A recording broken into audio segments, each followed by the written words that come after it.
మంచు మోహన్ బాబు గారి రెండవ అబ్బాయిగా పరిచయమైన మంచు మనోజ్ అతి కొద్ది కాలంలోనే తనకంటూ ఒక ప్రత్యేకమైన గుర్తింపును సంపాదించుకున్నారు. గత కొంతకాలంగా సినిమాలకి దూరంగా ఉంటున్న మనోజ్ త్వరలో వాట్ ద ఫిష్ అనే మూవీతో కంబ్యాక్ ఇచ్చేందుకు రెడీ అయ్యారు. అయితే 2023 మార్చ్ 3న మనోజ్కి భూమా మౌనికాతో వివాహం జరిగిన సంగతి తెలిసిందే. రీసెంట్గానే ఈ కపుల్ తమ ఫస్ట్ వెడ్డింగ్ యానివర్సరీని కూడా సెలబ్రేట్ చేసుకున్నారు.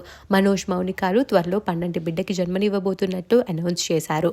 ఈ విషయంపై మనోజ్ రీసెంట్గా ఒక పోస్ట్ చేశారు. ఆ పోస్ట్ ఇప్పుడు నెట్టింట్లో వైరల్ అవుతోంది. మా వెల్ విషర్స్ అందరికీ నమస్కారం. మీ అందరి సపోర్ట్కి, ప్రేమకి మా హార్ట్ఫుల్ థ్యాంక్ యూ. మీలాంటి వారంతా మాకు అండగా ఉంటున్నందుకు మేము చాలా సంతోషిస్తున్నాము. నా భార్య భూమా మౌనిక ఇప్పుడు 7th మంత్ ప్రెగ్నెంట్. ఆ దేవుడు బ్లెస్సింగ్స్తో తను చాలా ఆరోగ్యంగా ఉంది. మా జీవితాలలోకి రాబోతున్న బిడ్డ కోసం మేము చాలా ఆసక్తిగా ఎదురు చూస్తున్నాము. ఇక్కడ నేను ఒక విషయం చెప్పాలి అనుకుంటున్నాను. మాకు కవల పిల్లలు పుట్టారని బయట వస్తున్న వార్తల్లో ఎలాంటి నిజం లేదు.